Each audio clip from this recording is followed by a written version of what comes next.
Mesdames, Messieurs, bonjour. Dans l'actualité de ce mercredi, une vidéo qui fait choc sur Internet. On peut y voir un chauffeur routier qui tente d'écraser des migrants aux abords de Calais. En effet, l'immigration est un sujet délicat quant à la situation actuelle de l'Europe.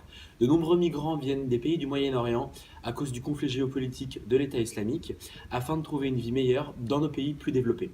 Pour réagir, nous aurons l'honneur d'avoir nos intervenants, à savoir Élise Chichereau, notre spécialiste économique, et aussi deux envoyés spéciaux. Élise, pouvez-vous nous rappeler ce qu'est l'immigration? Oui, alors l'immigration, déjà, il faut savoir que ça a toujours existé. À l'origine, c'était plutôt des migrations régionales et maintenant, on est sur des migrations internationales.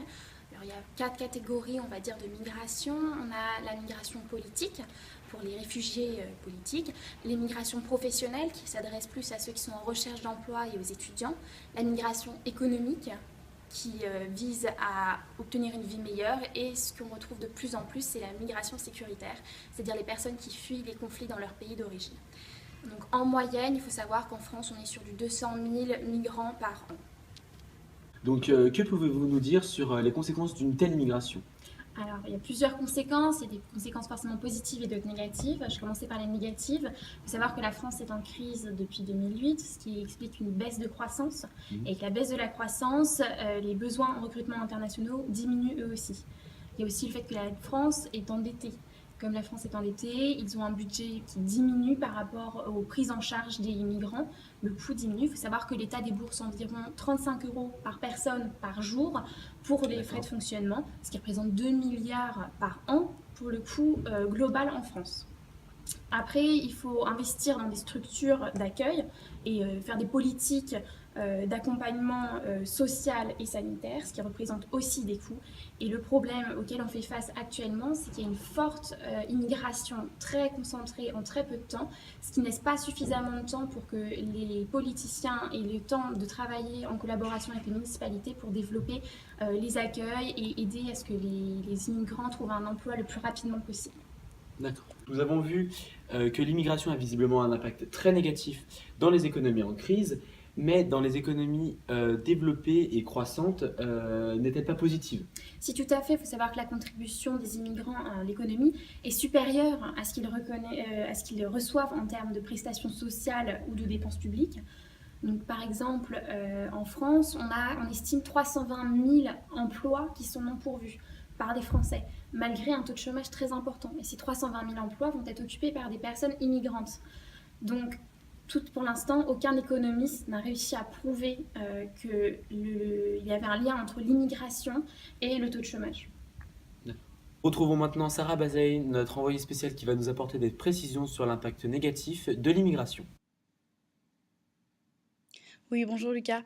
Donc, par rapport à l'immigration, on sait que ça peut créer beaucoup de problèmes dans les pays acceptant d'accueillir l'afflux de migrants. Donc, malgré les moyens financiers assez importants déployés, tels que 3 millions d'euros par mois, ou encore la mise à disposition de navires ou d'avions, c'est beaucoup trop peu. Donc, les dirigeants européens se sont divisés sur la prise en charge des réfugiés et devraient en accueillir 5 000. Cependant, ce n'est même pas le nombre de réfugiés essayant de passer nos frontières chaque jour. Donc, c'est bon. Mais alors prenons un exemple concret et dites-nous exactement ce qui se passe à Calais par exemple. Oui, donc concernant le Nord-Pas-de-Calais, suite donc à la vidéo que vous avez passée, alors les migrants sont en masse là-bas, on le sait, mais il faut savoir que les habitants sont gênés par les détritus laissés par leur présence, mais aussi la municipalité n'arrive plus à gérer l'afflux de population qui crée un réel désordre dans la ville. Donc, tous ces réfugiés ont besoin de vivre sur place et donc de trouver un travail.